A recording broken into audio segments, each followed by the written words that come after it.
오늘은 학교에서 사용할 수 있는 노션 템플릿 사용 방법과 노션 AI에 대해서 알아보도록 하겠습니다. 노션은 자신이 직접 제작한 페이지를 다른 사람에게 공유를 할 수 있습니다. 공유를 받은 템플릿을 복제해서 자신의 워크스페이스에서 활용이 가능합니다. 현재 제가 제작한 워크스페이스에서 페이지 링크를 공유를 받아 웹에다 입력을 해보았는데요. 이 페이지를 교육연수원 노션에다 복제해 보도록 하겠습니다. 공유를 받은 링크를 입력하시게 되면요, 우측 상단에 복제 항목이 있습니다. 복제 항목을 클릭해 주세요. 복제가 완료되었네요. 복제가 완료되었으면 웹을 닫아 주시고요, 노션 프로그램으로 돌아옵니다. 돌아오게 된다면은 복제된 페이지가 나타날 것입니다. 현재 총 3개의 페이지를 받아왔습니다. 각각 페이지마다 어떻게 활용할 수 있는지 안내하도록 하겠습니다. 첫 번째는 학급 일지 페이지입니다. 저는 학급 일지 페이지에 데이터베이스를 활용한 총 3가지의 블록과 세부적으로는 모두 각각의 페이지를 만들어 두어 활용을 하고 있습니다. 우선 학급 일지 페이지를 복제하게 되면요, 꼭 해주셔야 하는 게 있는데요, 학생 명부 데이터베이스와 평가 데이터베이스를 꼭 설정해 주셔야 됩니다. 출결일지 및 투두 리스트 데이터베이스는 안에 있는 내용을 삭제하셔도 괜찮습니다. 우선 학기 초에 학생 명부 데이터베이스에 학생들 이름과 성별, 전년도 학급, 그리고 각종 정보들을 업데이트 해 주셔야 됩니다. 필요하다고 생각하시는 항목들만 입력하셔도 되니 기존에 있는 자료들은 삭제를 해 주셔도 괜찮습니다. 이름 수정은 이름에 클릭을 하시고 수정을 하시면 됩니다. 아구몬이라고 1번 이름을 수정해 볼게요. 성별은 남자로 바꾸고요, 생년월일은 1991년, 보호자 번호는 123-123, 학생 번호는 321-321로, 주소는 인천으로 둘게요. 알레르기는 난류, 새우, 조개류까지 넣어볼게요. 사진은 피카츄, 그리고 형제 자매도 입력해 주셨습니다. 자, 학생 명부 데이터 작성. 저는 현재 학급 번호 1번의 학생만 작성을 하였는데요, 모든 아이들의 이름과 정보들을 학기 초에 입력을 해주시면 됩니다. 그리고 두 번째, 평가 데이터베이스도 수정을 해주셔야 됩니다. 평가 데이터베이스에 들어가면은 이렇게 학급 번호와 이름, 성별 등이 있는데요, 여기서 수정해야 되는 항목들은 이름을 수정해야 됩니다. 성별도 수정해 주시고요, 수정이 완료가 되었다면은 평가 항목들을 수정해 주셔야 됩니다. 각 요소를 클릭하면 요소의 내용을 수정할 수 있게 뜹니다.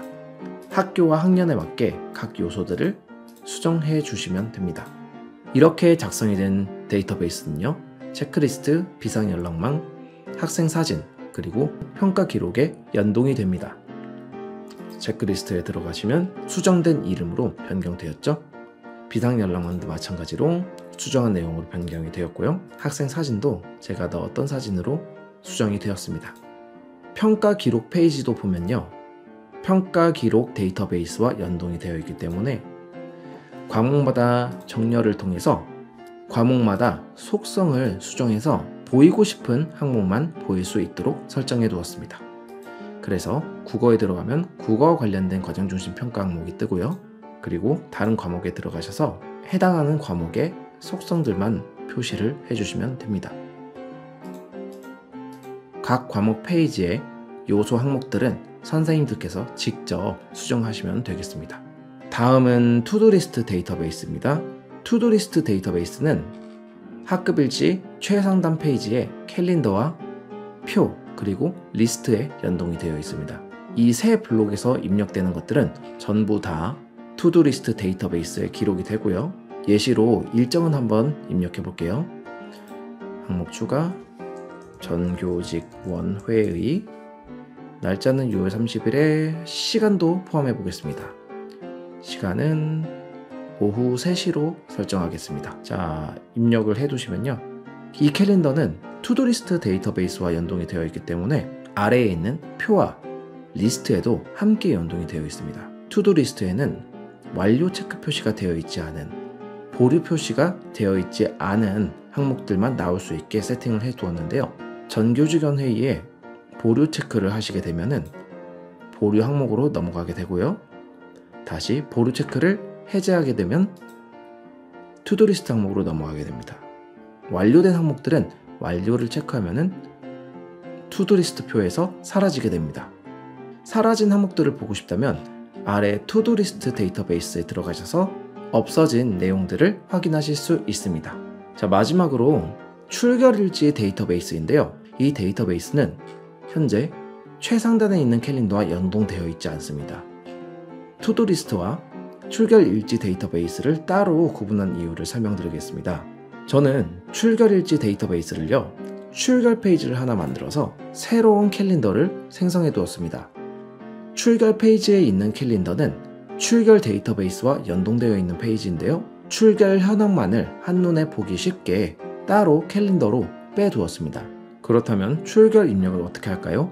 두 가지 방법이 있는데, 첫 번째 방법은 출결 데이터베이스에 연동이 된 캘린더에서 직접 입력하는 방법입니다. 항목 추가를 눌러주시고요. 저는 요소에도 데이터베이스를 연동을 시켰는데요. 학생 명부 데이터베이스에서 가족 동반 체험 학습을 간 아구몬을 불러오겠습니다. 그리고 제목은 아구몬 가족 동반 체험 학습으로 할게요. 그리고 결성 유형에도 가족 동반 체험 학습을 선택해 주겠습니다. 날짜는 종료일을 설정해 줄게요. 자, 이렇게 설정이 완료되었다면 출결 캘린더에 학생의 출결 사항이 기록이 되게 됩니다. 출결 입력하는 두 번째 방법은요, 학생 명부 데이터베이스에 연동이 된 페이지에 들어가서 직접 입력하는 방법이 있습니다. 저는 우선 체크리스트에 한번 들어가 볼게요. 근데 출결은 학생 명부 데이터베이스가 아니라 출결 데이터베이스와 연동이 되어서 여기서 작성하면 안 되는 게 아니냐라고 하시는 분들도 계실 겁니다. 자, 이유를 설명드릴게요. 저는 이름에 있는 항목들을 전부 다 페이지화 시켰습니다. 전부 다 페이지화 시켜서 이 페이지를 열게 되면은 학생 명부 데이터베이스에 입력이 된 요소들을 전부 확인할 수가 있는데요. 제가 방금 오픈한 건 역시 페이지이기 때문에 블록의 형태로 원하는 내용들을 추가할 수 있습니다. 저는 하단부에다 출결 일지 데이터베이스 표를 하나 임베드를 해두었어요. 그래서 아까 캘린더에서 아구몬의 가족 동반 체험 학습을 입력한 사항이 현재 학생 명부 데이터베이스의 아구몬 페이지에 입력이 된 것을 확인하실 수 있습니다. 입력이 된 출결 일지 항목들은요, 누적이 되기 때문에 한 학생의 출결 사항을 확인하기 쉽다는 장점이 있습니다. 또한 각 페이지마다 상담 테이블도 만들어 두었어요. 그래서 학생 명부 데이터베이스에 연동이 된 페이지들, 비상연락망, 학생 사진, 상담 일지에 들어가셔서 이름을 클릭하시면은 아래 상담 테이블에도 입력이 가능합니다. 이 외에도 선생님들께서 자주 활용할 수 있는 항목들을 입력해 보았는데요. 2023년도 계획 및 일정, 관리할 수 있는 교직원 명부들, 각종 문서 양식과 수업 준비를 할 수 있게 페이지를 만들어 보았습니다.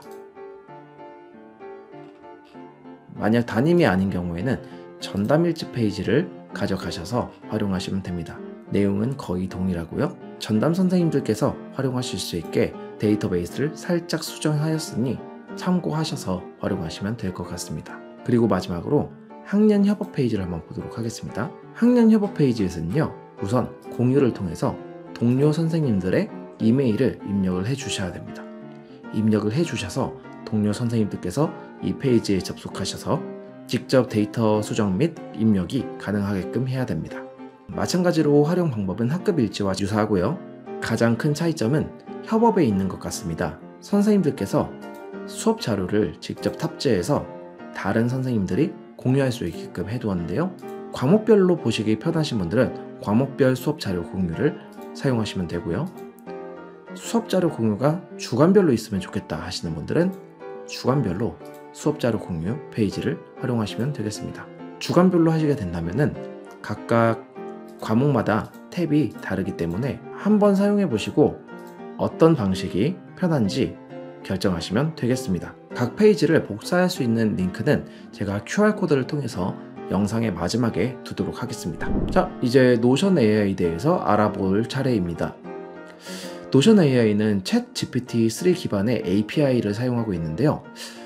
노션과 챗 GPT의 가장 큰 차이점은 노션은 사용 가능한 기능을 명시화해 주기 때문에 생성형 AI 초보자가 활용하기 좋은 것 같습니다. 이게 무슨 뜻이냐면요, 챗 GPT에서는 검색 방법에 대해서 설명하지 않습니다. 하지만 노션의 경우에는 검색하는 방법이나 AI에게 요청할 수 있는 목록들이 있습니다. 그럼 노션 AI를 통해서 활용할 수 있는 몇 가지 방법에 대해서 설명드리겠습니다. 사실 저는 노션 AI나 챗 GPT와 같은 생성형 AI를 학생들이 직접 사용하지 않게끔 하고 있습니다. 실질적으로 생성형 AI를 활용할 수 있는 분들은 선생님이라고 생각을 하는데요. 선생님들께서 실제로 노션에서 어떤 방식으로 AI를 활용할 수 있는지 간단하게 설명드리도록 하겠습니다. 첫 번째는 백과사전 용도로 활용이 가능할 것 같습니다. 만약 노션으로 글을 작성하신다면요, 개념이 모호한 것들이 있을 때 노션 AI에 직접 물어볼 수 있습니다. 스페이스를 누르고 예시로 한번 쳐볼게요. 의무론과 공리주의의 공통점과 차이점을 알려달라고 요청해 볼게요.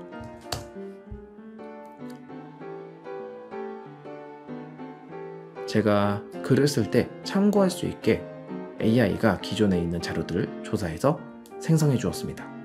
현재 제목에 백과사전의 용도라고 나와 있는 내용은요, 노션 AI 경우에는 이 페이지 안에 있는 정보들도 작성을 하는데 활용을 하기 때문에 그렇습니다. 그래서 실제로 AI를 활용하실 때는 이 제목도 함께 고려가 된다는 점 참고하시길 바랍니다. 하나만 더 물어볼게요. 예를 들어서 민주주의에 대해 설명해줘. 이거를 조금 더 부연 설명이 필요하다 하면은 AI 요청해서 늘려쓰기를 눌러주시면 됩니다. 조금 더 자세한 내용들이 입력되고 있죠. 선생님들께서 당장 필요한 정보가 있을 때 네이버나 구글 또는 검색을 통해서 입력하시는 것보다 글을 작성하시면서 노션 안에서 정보를 얻을 수 있게 활용할 수 있습니다.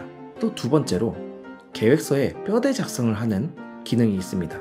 사실 계획서를 작성할 때 당장의 아이디어가 떠오르지 않은 경우가 있어요. 독서 동아리 계획서를 작성해야 한다면 기존에 있는 자료를 찾아보거나 선생님께서 직접 처음부터 만드셔야 될 겁니다. 하지만 처음부터 만들 때 가이드라인이나 로드맵이 없다면 작성하는데 정말 오랜 시간이 걸리겠죠. 노션 AI를 통해서 도움을 받아보도록 하겠습니다.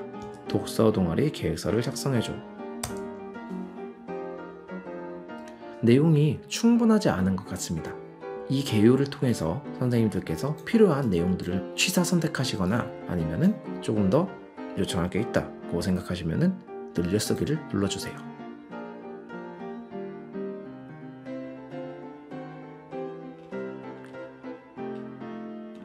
이전보다는 자세한 내용이 입력되었네요. 선택한 부분을 수정한 내용으로 바꿔보겠습니다. 이렇게 아이디어를 참고할 수 있는 용도로 사용하신다면 업무를 진행하시는데 도움이 많이 되실 것입니다. 세 번째로 계획 일정을 작성하는 기능도 있습니다. 간단한 계획 일정을 표로 작성이 가능한데요. 일주일마다 초등학생 글쓰기 주제를 매번 떠올리기 어려워서 도움을 받고 싶다면 이렇게 물어볼 수 있겠습니다. 초등학생 글쓰기 주제 일주일치 계획을 표로 작성해줘. 날짜별로 주제가 나왔네요. 자, 근데 이것만으로는 부족하죠? 저는 여기에 소요 시간도 한번 입력해 보도록 하겠습니다. 소요 시간도 작성해줘. 이렇게 계획 일정을 작성해 보았고요. 또는 주제가 부족하다고 느껴지시다면 주제 리스트도 AI가 찾아줄 수 있습니다. 초등학생 글쓰기 주제 20가지 리스트로 작성해줘.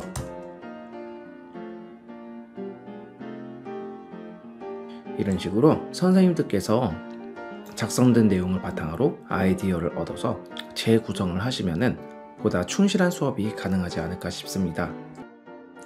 네, 마지막으로 글 요약 및 번역, 수정 등등의 기능들이 있는데요. 논문에서 한 문단을 발췌해 왔는데 이것을 AI에게 요약해달라고 한번 요청해 보겠습니다.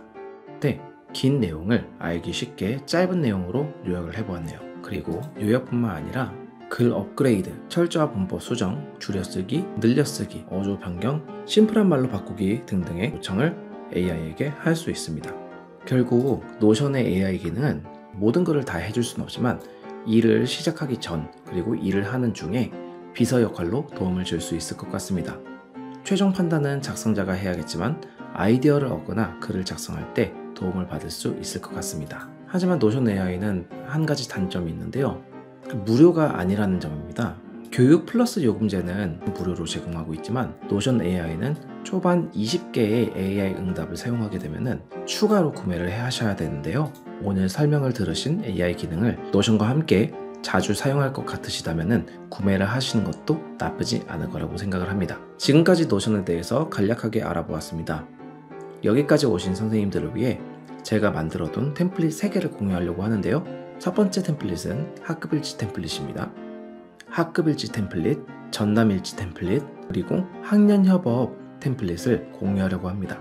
위 세 템플릿 모두 QR코드 링크를 통해서 복제가 가능하게 만들어 두었으니 필요하신 선생님들께서는 복제하셔서 개인 워크스페이스에서 활용하시면 되겠습니다. 지금까지 제이쌤이었습니다. 감사합니다.